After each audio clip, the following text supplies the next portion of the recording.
Alléluia, peuple de Dieu. Soyez bénis au nom de notre Seigneur Jésus. Je suis ravie de vous retrouver aujourd'hui afin de partager ce temps et ce moment autour de la parole de notre Seigneur. Sans plus tarder, nous allons remettre ce temps et ce moment entre ses mains afin qu'il puisse en prendre le total contrôle au nom de Jésus. Je vous invite à prier avec moi. Alléluia, puissant Père, te bénissons, te rendons gloire, te rendons grâce. Nous te remercions pour tout ce que tu fais dans nos vies. Le souffle de vie, Seigneur, que tu nous as permis d'avoir aujourd'hui. Nous savons, Seigneur mon Dieu, que nous ne devons qu'à toi, que nous ne sommes méritants de rien. C'est pour cela, Seigneur, que nous te demandons pardon. Pardon pour notre orgueil, Seigneur. Et pitié de nous pour toutes les fois où nous avons péché contre toi. Toutes les fois où nous avons été désagréables, Seigneur. Nous te demandons ta pitié. Pitié de nous, Seigneur, car dans notre aveuglement, nous ne voyons pas à quel point nous blessons, nous attristons le Saint-Esprit. Vraiment, Seigneur, nous te demandons de prendre le total contrôle afin que tu sois glorifié. Et moi, entre tes mains, Seigneur, je ne suis qu'un instrument qui désire faire ta volonté. Que tu puisses prendre le contrôle de ma bouche, de mes pensées, afin que rien de moi ne soit transmis à ton peuple, mais que tout de toi soit révélé, afin que ton peuple, Seigneur, puisse recevoir le message que tu désires lui donner aujourd'hui. Au nom de Jésus. Amen. Amen, peuple de Dieu. C'est encore pour nous un privilège et une joie de vous retrouver aujourd'hui pour ce temps et ce moment consacré à notre Seigneur. Et vous savez, quand nous venons au Seigneur, c'est parce que nous avons besoin d'aide. Nous avons besoin de son intervention. Nous avons des situations face à nous qui sont tellement difficiles, des situations vraiment terribles, et nous recherchons un secours. Et c'est là généralement, malheureusement, que nous savons qu'il y a un Dieu qui existe, un Dieu tout-puissant, ce même Dieu qui a délivré le peuple d'Israël d'Égypte et qui a ouvert la mer Rouge, mais nous savons que oui, ce Dieu-là, il existe et qu'il peut faire quelque chose pour nous. S'il a ouvert la mer pour qu'un peuple puisse passer à sec et échapper à Pharaon, alors il peut se glorifier dans nos vies. C'est généralement comme ça qu'on pense. On vient, on se tourne vers lui, on lui demande d'agir parce que nous nous rendons compte que nous sommes complètement et totalement limités. Aussi, peuple de Dieu, par moments nous sommes à la ressemblance de cette femme qui avait la perte de sang. Ou encore comme Jairus dont la fille était morte. Nous allons y aller dans le livre de Matthieu. Matthieu 9, verset 18.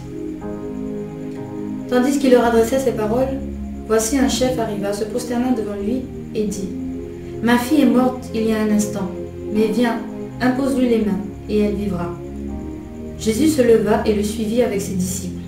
Et voici une femme, atteinte d'une perte de sang depuis 12 ans, s'approcha par derrière et toucha le bord de son vêtement. Car elle disait en elle-même : Si je puis seulement toucher son vêtement, je serai guérie. Jésus se retourna et dit en la voyant : Prends courage, ma fille, ta foi t'a guérie. Et cette femme fut guérie à l'heure même. Lorsque Jésus fut arrivé à la maison du chef et qu'il vit les joueurs de flûte et la foule bruyante, il leur dit : Retirez-vous, car la jeune fille n'est pas morte, mais elle dort. Et il se moquait de lui. Quand la foule eut été renvoyée, il entra, prit la main de la jeune fille, et la jeune fille se leva. Le bruit s'en répandit dans toute la contrée. Et oui, peuple de Dieu, lorsque nous sommes face à des situations désespérées, c'est là que nous nous souvenons qu'il y a un Dieu tout-puissant, un Dieu, le Dieu de l'impossible. Ce qui est impossible pour l'homme est possible pour lui. Quand nous voyons par exemple les gens qui sont malades d'un cancer, qui sont par moments dans des phases terminales, les médecins leur prescrivent des médicaments qui par moments entraînent d'autres cancers, malheureusement.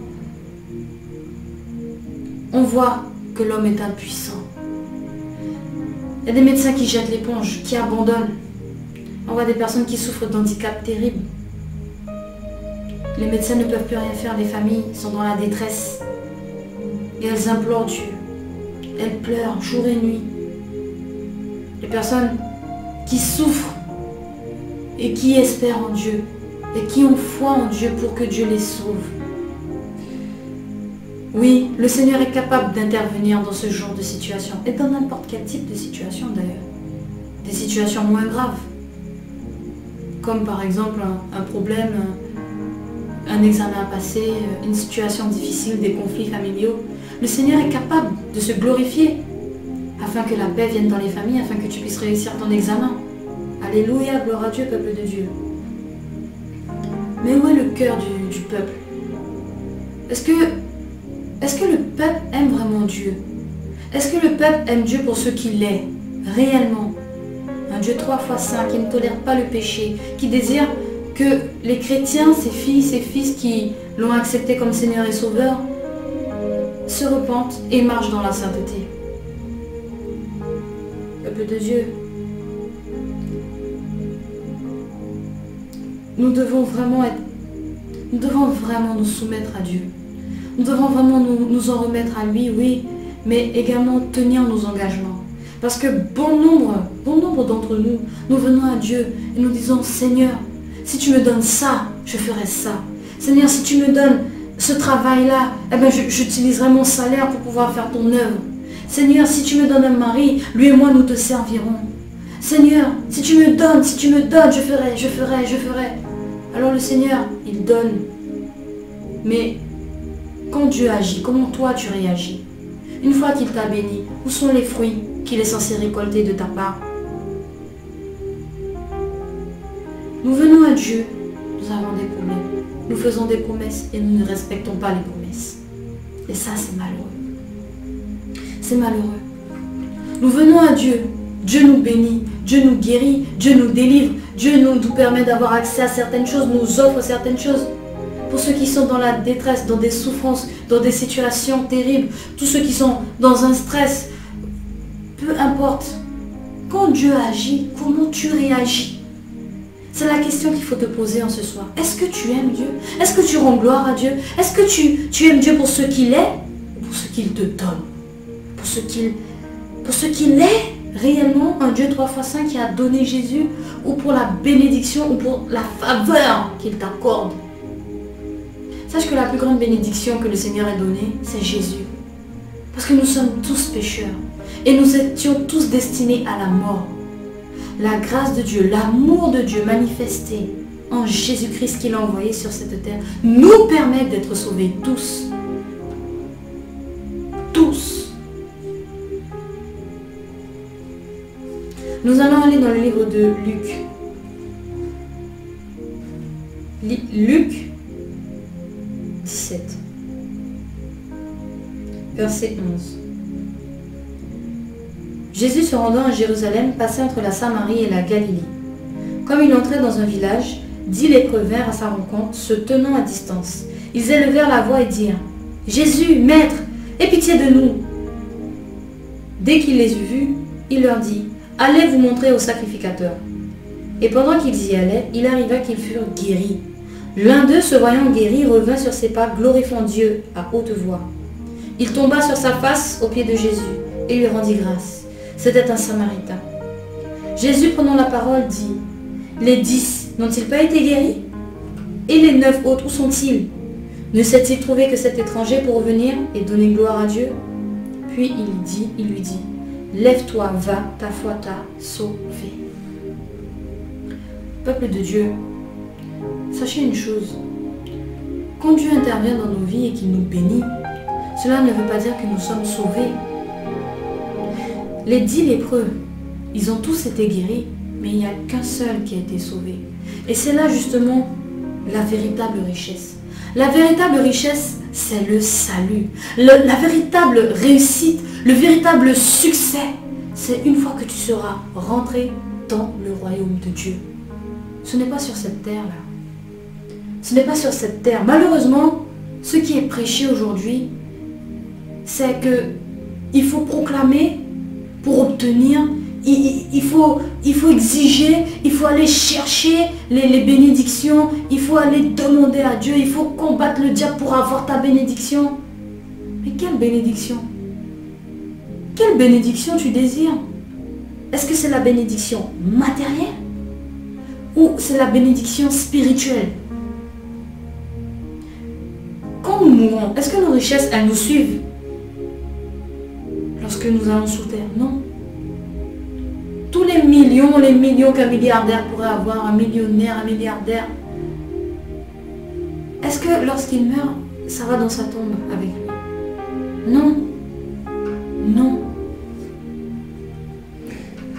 Est-ce que nous venons à Dieu parce que nous l'aimons? Parce que lorsqu'il a agi dans notre vie, on reconnaît que nous étions tellement misérables que nous ne méritions rien. Donc oui, Seigneur, merci. Merci d'avoir agi dans ma vie. Merci de m'avoir béni alors que je ne méritais pas. Est-ce que nous venons à Dieu dans cet état d'humilité? Ou au contraire, nous venons à Dieu par intérêt pour le plus, avoir plus? C'est ça. Nous venons à Dieu par intérêt. Nous avons entendu qu'il y a un Dieu qui délivre. Nous avons entendu qu'il y a un Dieu qui guérit. Donc nous allons le voir. Il nous guérit, il nous délivre. Et ensuite, que se passe-t-il? Où est ton cœur? Est-ce que tu viens rendre gloire à Dieu, rendre grâce à Dieu? Est-ce que tu le glorifies? Est-ce que tu témoignes? Est-ce que tu le sers? Les 10 lépreux sont venus, ils ont appelé Jésus maître. Tu sais ce que c'est qu'un maître, bien-aimé? Peuple de Dieu, un maître, c'est quelqu'un qui exerce une domination, une autorité sur quelqu'un. Ça veut dire que ces 10 personnes sont venues à Dieu, à Jésus. Ils ont reconnu qu'il était puissant. Et ils ont accepté de se placer sous son joug, sous son autorité, sous sa domination, pour qu'ils soient guéris. Ils sont guéris. Est-ce qu'ils sont revenus à Jésus? Non, il n'y en avait qu'un. Sur 10, il n'y en avait qu'un. Et aujourd'hui, combien de chrétiens viennent à Jésus et ont Jésus dans leur cœur? Jésus sur le trône de leur cœur. Parce que sur le trône de leur cœur, soit il y a eux-mêmes, soit il y a les richesses. Soit on est trop orgueilleux, on estime qu'on n'a pas plus d'efforts à faire que ça, on n'a pas besoin de se repentir, on n'a pas besoin de se sanctifier puisqu'il n'y a pas de condamnation pour ceux qui sont en Christ. Le Seigneur a dit que nous sommes libres. Sa grâce m'a sauvé. Voici ce que bon nombre de chrétiens se disent. Donc ils se permettent de pécher encore, d'exiger des choses à Dieu dans des prières. Ils intercèdent pour avoir encore plus, avoir la faveur, avoir la bénédiction. Mais ils sont tellement sur eux-mêmes, remplis d'eux-mêmes, qu'au final ils sont en train de passer à côté de la véritable bénédiction, le salut. Le salut est la plus grande bénédiction que nous puissions avoir. Et cette bénédiction, elle a été donnée à chacun d'entre nous. Mais combien de personnes sont en train de vendre leur salut pour les choses de cette terre? Le Seigneur sonde les cœurs. Le Seigneur voit les cœurs. Le Seigneur éprouve les cœurs et il voit les cœurs qui sont sincères vis-à-vis de lui. Le Seigneur voit. Rien ne lui échappe. Et l'un des plus gros problèmes avec le peuple de Dieu, c'est son cœur. Le peuple de Dieu n'est pas fidèle au Seigneur. Où est la fidélité à Dieu? La fidélité dans le service, la fidélité dans les paroles, dans les promesses qui sont faites au Seigneur. Je te promets de te servir. Je te promets de t'aimer. Je te promets de respecter et de pratiquer ta parole. Je te promets de t'honorer. Je te promets, mais où sont les œuvres? Où sont les actions? Il faut vraiment s'examiner. Nous allons aller toujours dans Matthieu. Nous allons dans Matthieu. Matthieu 6, verset 19. Ne vous amassez pas des trésors sur la terre, où la teigne et la rouille détruisent et où les voleurs percent et dérobent. Mais amassez-vous des trésors dans le ciel, où la teigne et la rouille ne détruisent point et où les voleurs ne percent ni dérobent. Car là où est ton trésor, là aussi sera ton cœur. Où est ton trésor? Il est sur terre ou dans le ciel? Où est ton cœur? Est-ce que ton cœur est enraciné à la terre avec tout ce que tu vois au dehors? Tu vois cet homme, tu vois cette femme avec son costume, avec sa belle robe, avec ses bijoux, avec sa belle voiture. C'est ce que tu veux. Tu vois celui-là, il a réussi son bac, il a réussi son permis, il a un appartement. C'est ce que toi, tu veux. Tu veux ça aussi pour toi. Tu veux être bien comme ça aussi. Est-ce que tu veux de Dieu? Dieu peut te bénir. Dieu peut te donner ce que ton cœur désire. Si tu fais de l'Éternel tes délices, la Bible enseigne. Fais de l'Éternel tes délices. Et il te donnera ce que ton cœur désire. Mais attention, attention. Le Seigneur sonde les cœurs. Jérémie 17. Jérémie 17, verset 9. Il est dit: le cœur est tortueux par-dessus tout et il est méchant. Qui peut le connaître? Moi, l'Éternel, j'éprouve le cœur. Je sonde les reins pour rendre à chacun selon ses voies, selon le fruit de ses œuvres. Alléluia. Le Seigneur sonde les cœurs. Il voit les cœurs. Il voit déjà au loin qui vient à lui. Par intérêt ou avec sincérité. Avec un amour sincère, avec humilité, reconnaissant l'état de pécheur, reconnaissant que nous avons besoin d'un sauveur. Et malheureusement, il y a cette fausse doctrine dans l'Église qui est prêchée. Partout dans le monde, c'est la prospérité. La prospérité. Il faut rentrer en possession de ta destinée. Rentre en possession de ta bénédiction. Va décrocher les bénédictions du Seigneur. Comment attirer la faveur de Dieu dans ma vie constamment. Tu as des coachings, tu as des cours. Tu as des cours pour prier, pour intercéder, pour avoir la bénédiction. Tu vas payer pour pouvoir apprendre à prier pour avoir la bénédiction. Alors qu'il te suffit de venir avec humilité devant Dieu. De lui ouvrir ton cœur et de le servir. Voilà ce qui se passe aujourd'hui dans l'Église. C'est qu'on n'aime plus le Seigneur pour ce qu'il est. On aime le Seigneur par intérêt. Et vous savez comment on appelle des personnes comme ça, peuple de Dieu? Des hypocrites. Des hypocrites. Des gens qui viennent par intérêt. Le Seigneur ne veut pas de ça. Le Seigneur veut que tu sois sauvé. Le Seigneur veut que tu rentres dans son royaume et il veut vivre avec toi pour l'éternité. Le Seigneur t'a fait roi, reine, un sacerdoce royal. Il a donné le meilleur de lui. Dans toute l'histoire, où est-ce que tu as entendu qu'un Dieu a quitté son trône pour pouvoir donner sa vie pour sauver ce qu'il a créé? Il est Dieu, il est créateur. Il pourrait tout détruire et recommencer. Pourquoi s'embêter? Pourquoi souffrir autant pour des personnes en plus qui te rejettent et qui te disent je ne veux pas de toi? Qui renie sa parole, qui pêche et qui pêche encore. Parce que cette doctrine de la prospérité s'accompagne d'une autre. Nous allons aller dans le livre de Romains.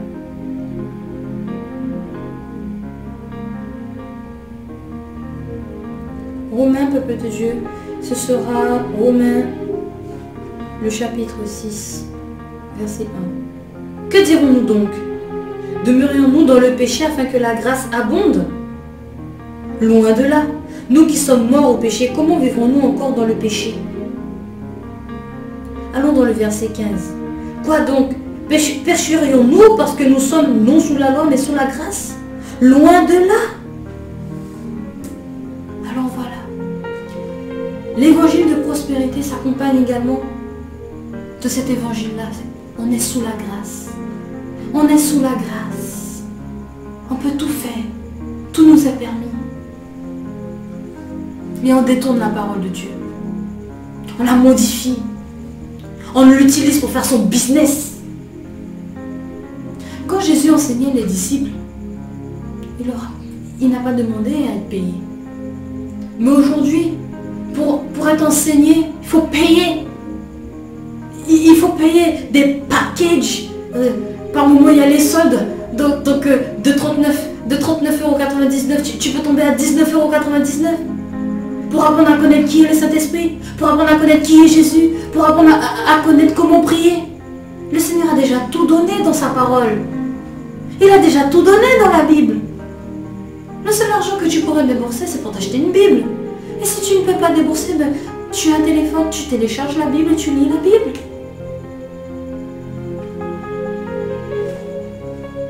Mais que se passe-t-il?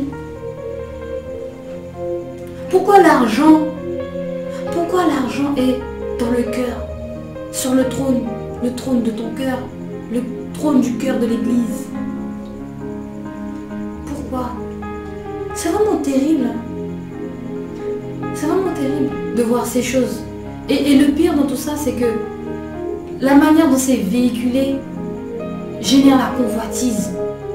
On a envie d'être comme le pasteur, on a envie d'être bien, on a envie d'être habillé comme le pasteur, là, avec ses cheveux, là, la femme du pasteur, là, avec ses cheveux, avec ses bijoux. Ah, j'aime beaucoup sa robe, elle est pas mal, elle est chic, elle est ci, elle est ça. Ah oui, j'aime bien le costard du pasteur, j'aime bien sa montre, j'aime bien sa chaîne, j'aime bien sa chevalière. Ah oui, quand t'es comme ça, c'est que t'es bien, Dieu t'a béni. Ah bon? Parce que tu vois le pasteur habillé comme ça veut dire que Dieu l'a béni.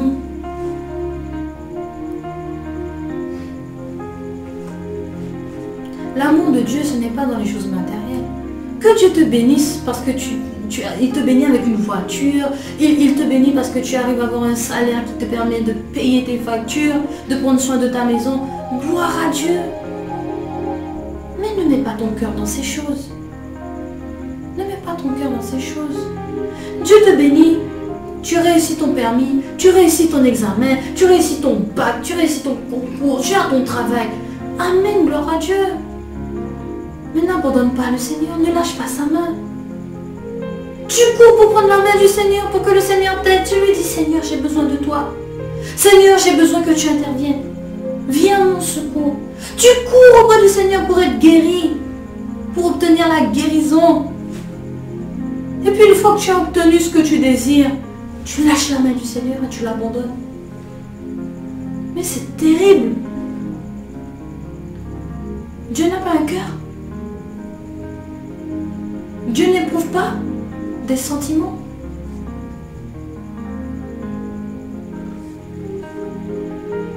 La Bible dit dans Jean 3,16 que Dieu nous a tellement aimés qu'il a envoyé Jésus. C'est-à-dire que Dieu, il ressent les choses. Dieu aussi, il a un cœur.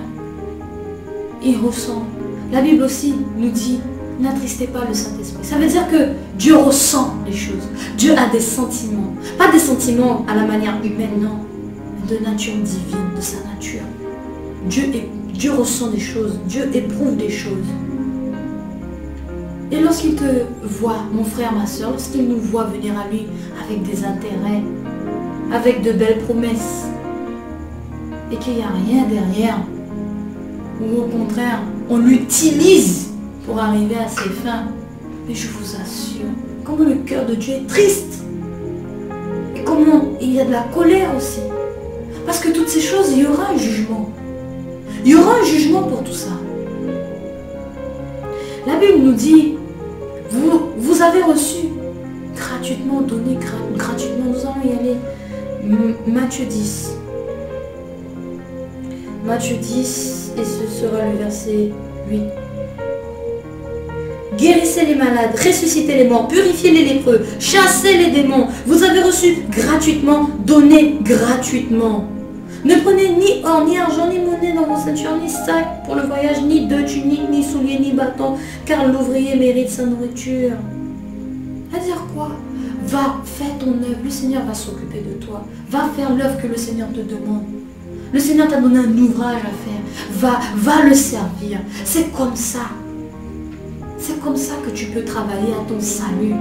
C'est comme ça que le salaire qui t'a déjà été donné pour ta vie, Jésus, c'est comme ça que tu peux le remercier. C'est comme ça que tu peux rembourser ta dette, bien que tu ne la rembourseras jamais. On ne pourra jamais rembourser le don de Jésus-Christ.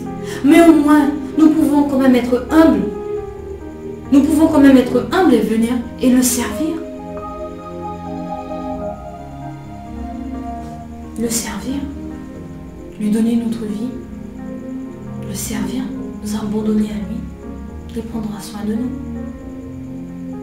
Mais aujourd'hui, c'est pas ça. Dieu devient un outil pour devenir riche. C'est vraiment terrible.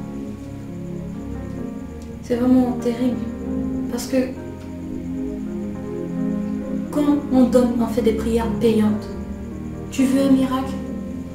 Donne 20 euros, donne 50 euros. En fonction de combien tu donnes, tu auras la mesure de ton miracle. Qu'est-ce qu'on fait du pauvre? Celui qui n'a pas d'argent, mais qui espère en Dieu. Que fait-on des veuves? Que fait-on des familles nécessiteuses qui ont à peine les moyens de subvenir à leurs besoins, qui mangent par moment 1 ou 2 repas, 4, 5 jours, une semaine, ils mangent que 2 ou 3 repas, avec des enfants? On fait quoi de ces personnes-là? Ils n'ont pas d'argent pour acheter la prière. Ils n'ont pas d'argent. Est-ce que Dieu va les oublier? Dieu ne va pas faire un miracle? Dieu ne va pas multiplier pour eux?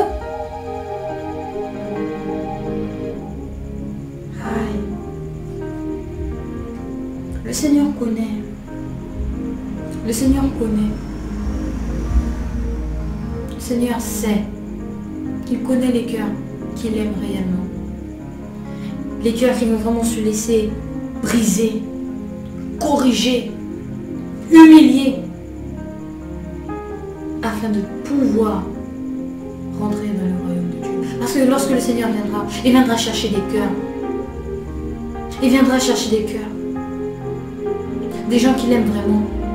Et qu'est-ce que la Bible nous enseigne? Qu'est-ce que la Bible nous enseigne? Nous allons y aller. Nous allons aller dans Matthieu 7.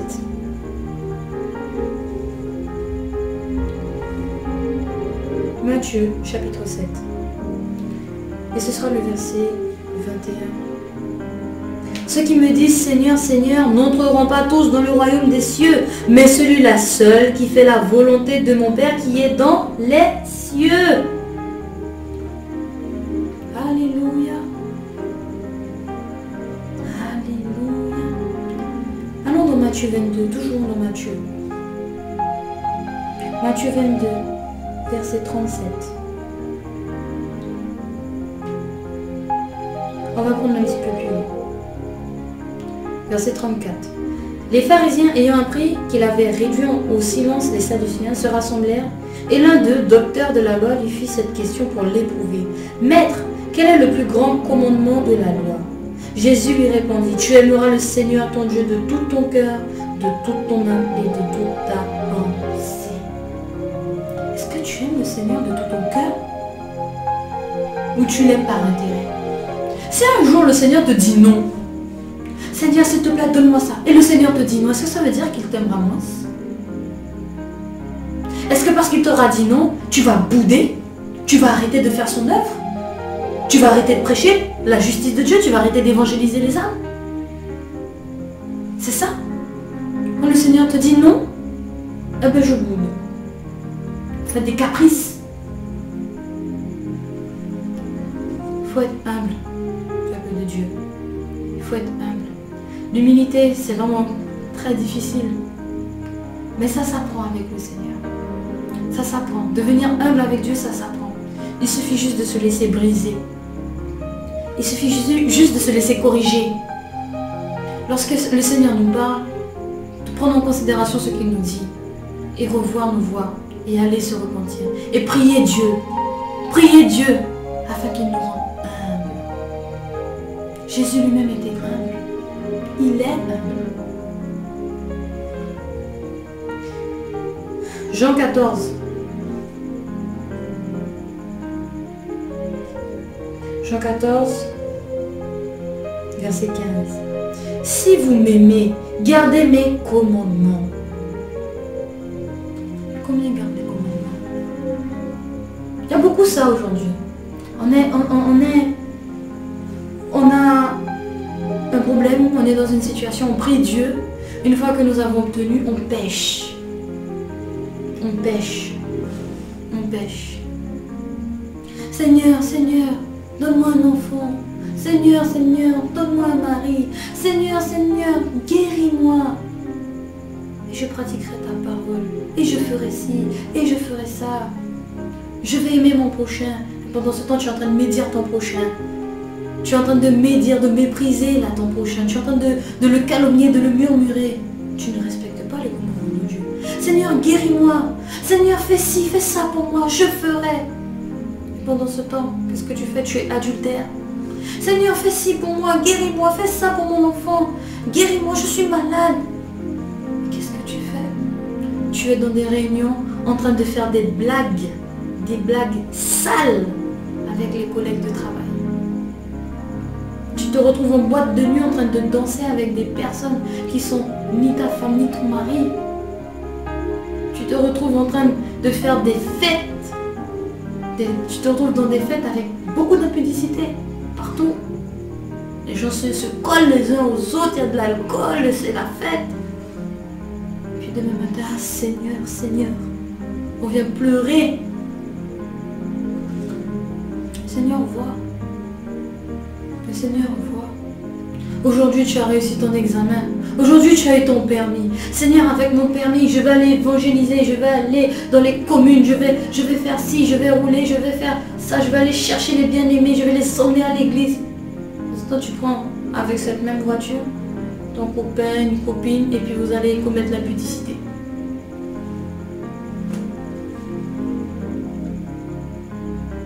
Aïe. Le Seigneur te bénit. Il te donne des choses, oui. Mais ça ne veut pas dire que tu seras sauvé. Il faut vraiment le garder en tête, ça. Le Seigneur donne, oui, mais ça ne veut pas dire que nous sommes sauvés. Ce que nous avons lu dans Matthieu, Seigneur, Seigneur, n'avons-nous pas prophétisé? Seigneur, Seigneur. Et qu'est-ce que Jésus a répondu? Ce n'est pas tous ceux qui disent Seigneur, Seigneur, qui rentreront dans le royaume de Dieu. Alors tu pourras aller prendre, mon frère, ma soeur, des cours pour prier, tu pourras acheter des prières. Mais dis-toi une chose, si dans ton cœur, le Seigneur n'est pas là, tu n'aimes pas le Seigneur de tout ton cœur, si tu ne reconnais pas déjà ton état de pécheur, si tu ne vas pas dans l'humiliation, dans la repentance, tu es en train de perdre ton temps et ton argent. Et pour ceux qui font payer les bien-aimés, des gens qui sont dans la détresse, des gens qui sont dans des détresses terribles, dans des souffrances, qui ont besoin d'aide, on leur fait payer des eaux. Oui, des eaux, hein, de l'eau. On leur donne de l'eau, ils s'aspergent avec cette eau, et je sais pas, ils la boivent, et puis grâce à ça, eh ben, ils obtiennent visa, ils obtiennent carte de séjour. Là où il y avait une douleur, il n'y a plus de douleur. Grâce à l'eau que tel prédicateur, tel ceci, tel cela a envoyé. Tu as payé combien? Peut-être 1000 euros, 500 euros, je ne sais pas, pour avoir une eau, pour te guérir. Mais tu vois pas que c'est absurde, mon frère, ma soeur? Le Seigneur, lorsqu'il a guéri, il a guéri, il a juste dit, va et ne pêche plus. C'est tout ce qu'il a dit, ne pêche plus. Il n'a pas demandé d'argent. À chaque fois que le Seigneur est venu, il a toujours averti. Avant de frapper, le Seigneur avertit le peuple. Et il indique au peuple les deux voies. Si vous faites ma volonté, je vous bénirai, je vous garderai et vous serez en paix, il y aura la paix dans le pays. Si vous n'obéissez pas, vous serez jugés de telle manière, de telle manière et de telle manière. Il suffit juste d'obéir. Et quand malheureusement tu n'obéis pas, il suffira de te repentir et de ne plus recommencer. Tu vois à quel point le Seigneur est simple. C'est tellement simple avec Dieu, peuple de Dieu. C'est tellement simple avec lui. Pourquoi on n'arrive pas à obéir? Pourquoi on n'arrive pas? C'est le péché. Le péché aveugle. Le péché rend tellement aveugle que beaucoup sont en train de perdre leur salut. Beaucoup sont en train de se diriger vers la mort. Ils pensent qu'ils vont vers la vie, mais au contraire, ils vont vers la mort. Ils pensent qu'ils vont vers le royaume de Dieu, mais ils vont vers le lac de feu.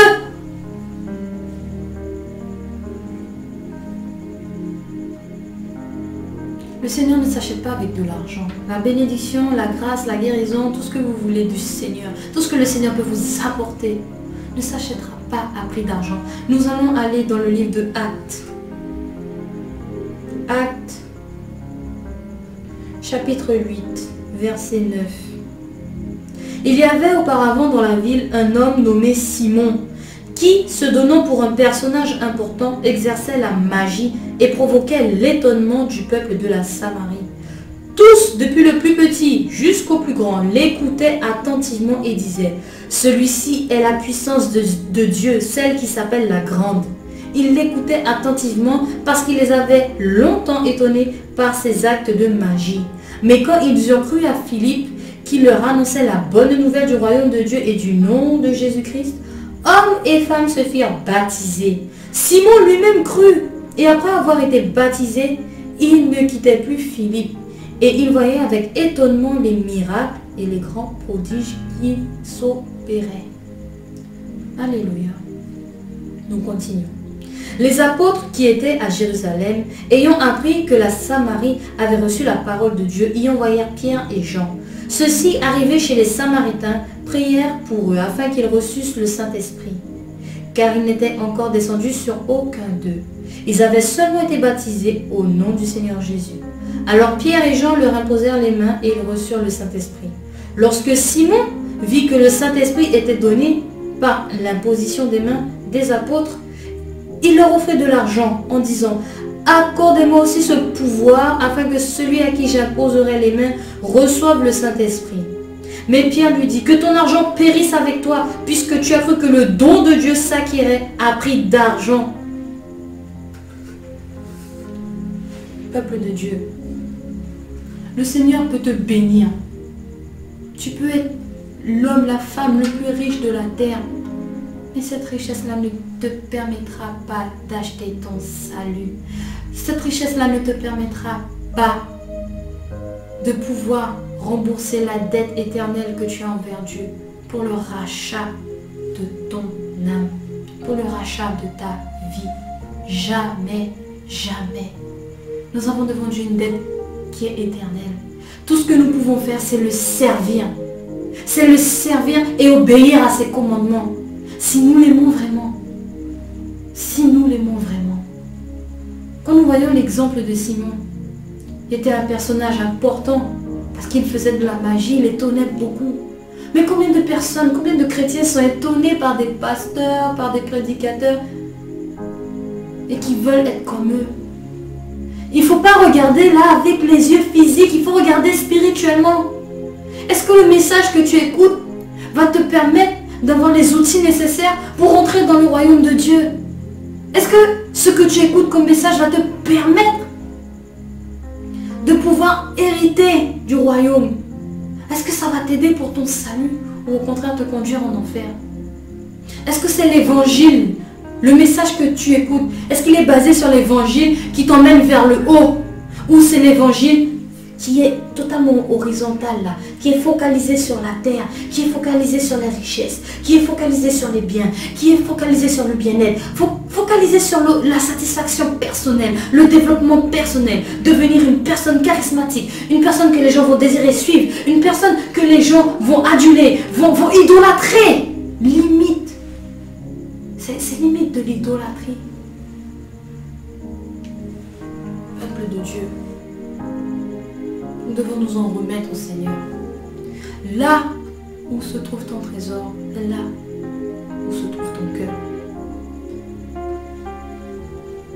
Et quel est ton trésor? Quel est ton trésor? Est-ce que Jésus est ton trésor? Si Jésus est ton trésor, garde-le précieusement. Si tu aimes le Seigneur, sois fidèle. Ne prends pas le fait d'avoir reçu le salut comme un acquis parce que ça peut se perdre. Ce n'est pas définitif. Ce sera définitif lorsqu'on sera dans le royaume. Mais tant que nous sommes sur terre, nous devons nous battre pour le garder, le salut. Nous devons nous battre pour ne pas le perdre. Parce qu'aucun péché ne rentrera dans le royaume.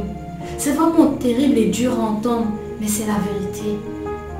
C'est pour ça qu'il faut se repentir. C'est pour ça, lorsque nous voyons à la croix, lorsque nous voyons l'œuvre de Jésus à la croix, sa mort sur la croix, ça doit nous donner de comprendre une chose. C'est que nous devons nous repentir. Il y a des personnes qui disent, mais pourquoi on va se repentir tout le temps? Pourquoi je dois me passer ma vie à me repentir? Pourquoi la repentance est constante? Mais la repentance est constante parce que nous sommes indignes. Nous le serons toujours. Qui est digne d'être sauvé? Même le bébé qui vient de naître est pécheur.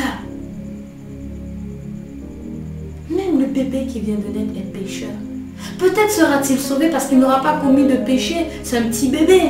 Il n'aura pas menti, il n'aura pas volé, il n'aura pas tué. Mais il est né pécheur quand même. Alors lorsqu'il grandit, lorsque ce bébé devient un homme, on ne peut pas dire qu'il est sauvé. À partir du moment que quelqu'un entre sur cette terre, naît sur cette terre, il a besoin de Jésus. Il a besoin du salut. Il a besoin de Dieu. Ne vous conformez pas au siècle présent, à la doctrine de ce monde, de ce siècle. Cette doctrine qui est vraiment terrible et qui conduit bon nombre de chrétiens vers la mort. Non, ne vous conformez pas à ce christianisme moderne.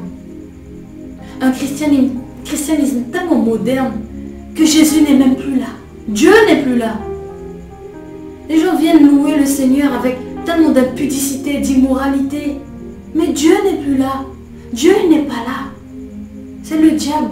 On peut chanter Jésus, Jésus, mais il y a tellement d'immoralité. Le concubinage, l'adultère, et puis le mensonge, et puis le murmure, et puis utiliser les choses sacrées de Dieu pour se faire de l'argent sur le dos du peuple.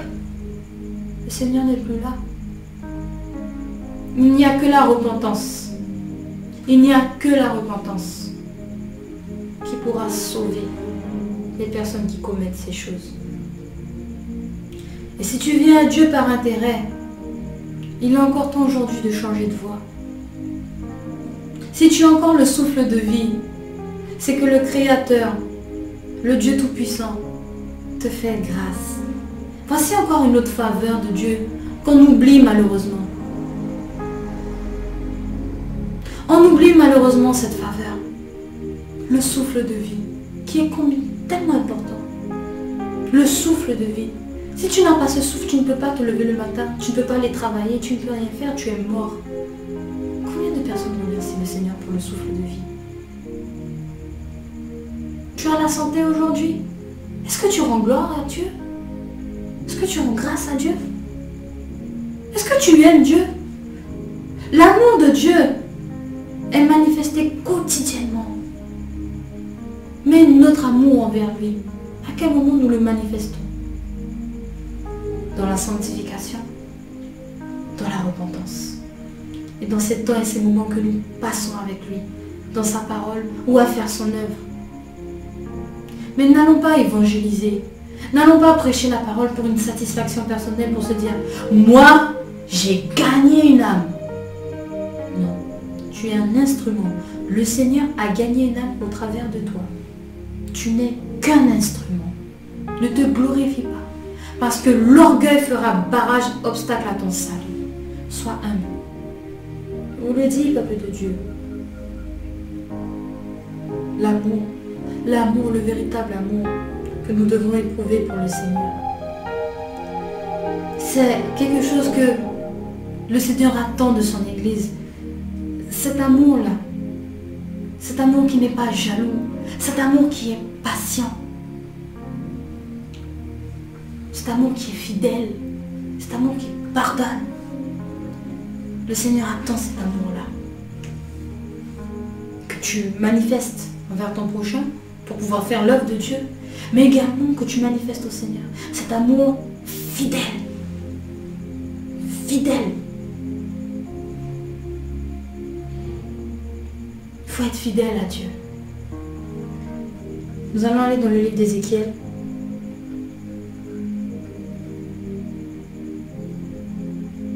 Ézéchiel 18.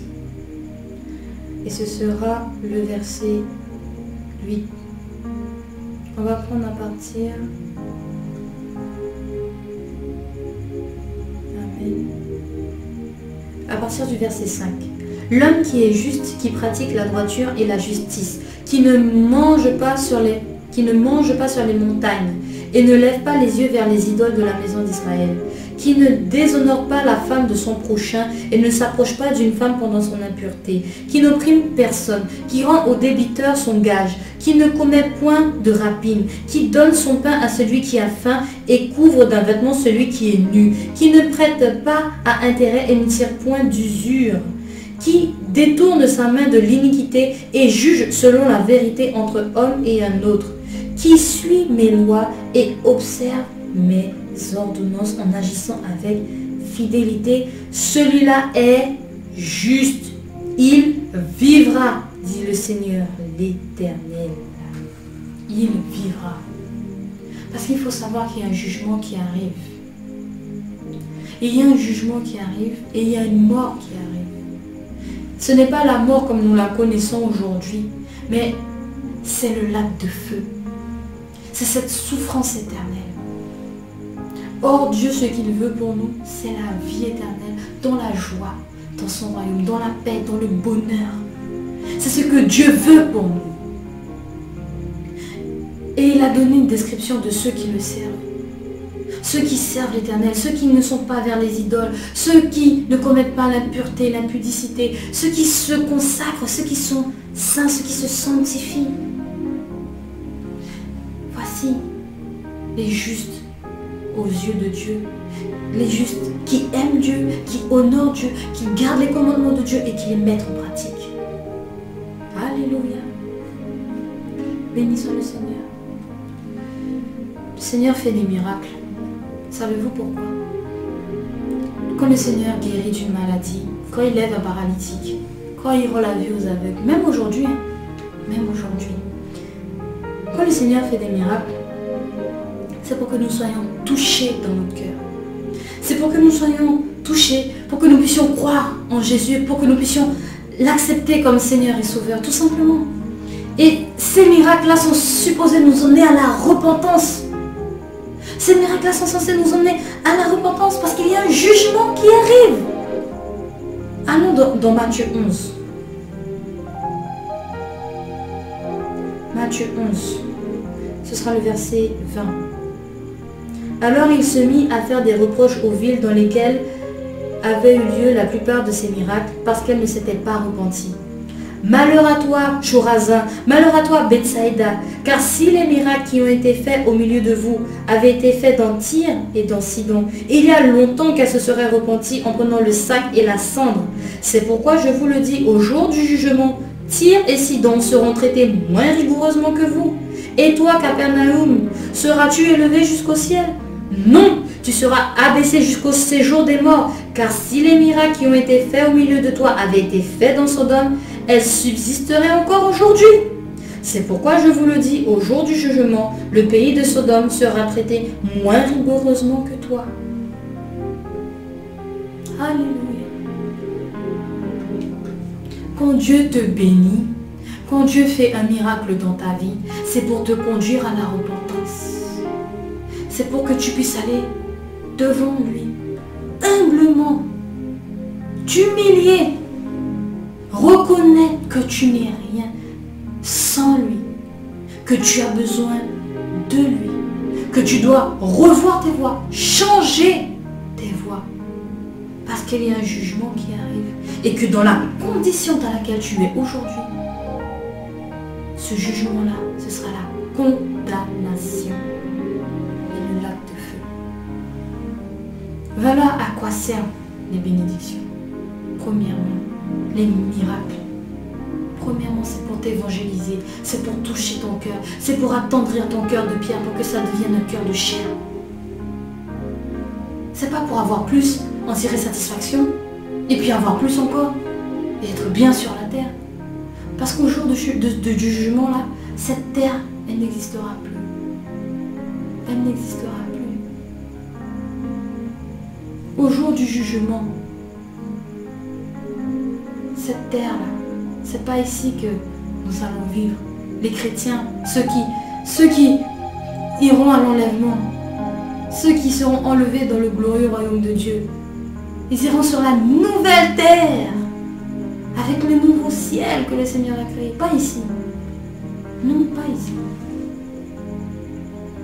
Alors, peuple béni, aimons le Seigneur de tout notre cœur, de toute notre force. Aimons-le pour ce qu'il est. Aimons-le parce qu'il nous a donné la repentance, qui est la clé pour pouvoir rentrer dans le royaume de Dieu. La repentance, s'humilier devant Dieu, s'humilier, reconnaître que nous avons besoin d'un sauveur, que nous avons besoin d'un Seigneur et sauveur, que nous avons besoin de quelqu'un pour nous changer, pour nous transformer, pour nous sortir de cet état lamentable de pécheur. Nous avons besoin d'une transformation totale, pas d'une réformation extérieure, non, d'une transformation totale. Nous avons besoin d'être brisés et d'être refaits à la convenance du Seigneur. Amen. Rien n'est acquis. N'oubliez pas ça.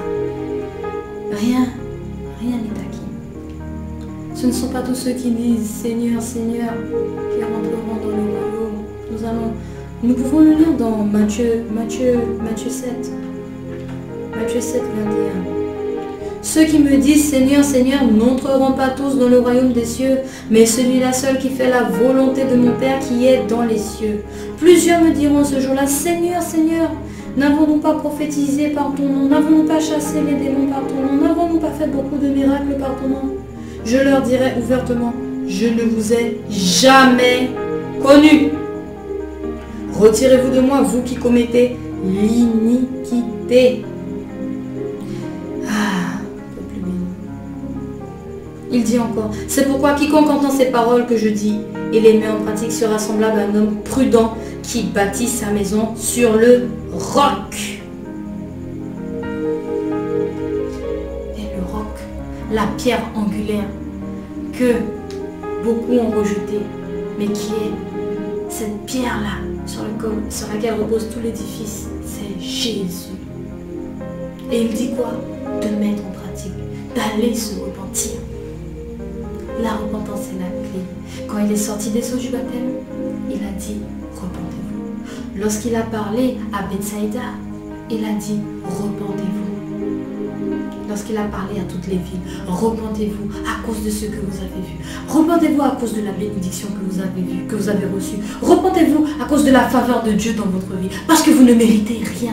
Nous ne méritons rien. Repentons-nous. Nous ne méritons rien. Nous ne pouvons pas nous glorifier de quoi que ce soit. De quelle œuvre? Nous ne méritons rien. Alors repentons-nous. Et si ce soir, si ce matin, si aujourd'hui, tu veux accepter le Seigneur comme ton Sauveur, ton Seigneur, je t'invite à faire ces deux prières. Répète après moi. Ferme les yeux et lève les mains. Et dis, puissant Seigneur Jésus, je me repens aujourd'hui de tous mes péchés et te demande de me pardonner. Je te demande, Seigneur Jésus, de rentrer dans mon cœur et dans ma vie, de me remplir mon cœur de ta parole et de ton Saint-Esprit, afin que je puisse être complètement changé, transformé. Seigneur Jésus, je reconnais que j'ai besoin de toi, que sans toi, c'est la mort éternelle, le lac de feu qui m'attend. S'il te plaît, puissant Seigneur Jésus, lave-moi, lave tous mes péchés avec ton sang, afin que je sois purifié. Et guide mes pas pour que je puisse rentrer dans le glorieux royaume de Dieu. Au nom puissant de Jésus, aujourd'hui, je suis né de nouveau. Amen. Si tu as dit cette prière, sois béni et marche en nouveauté de vie. Prends contact avec nous afin que tu puisses passer à l'étape supérieure avec le Seigneur, afin que tu puisses vraiment passer par tout le processus que le Seigneur lui-même a mis en place pour que tous ceux qui veulent le recevoir puissent rentrer dans le royaume de Dieu. Que le Seigneur soit béni et glorifié. Et je vous dis à très bientôt.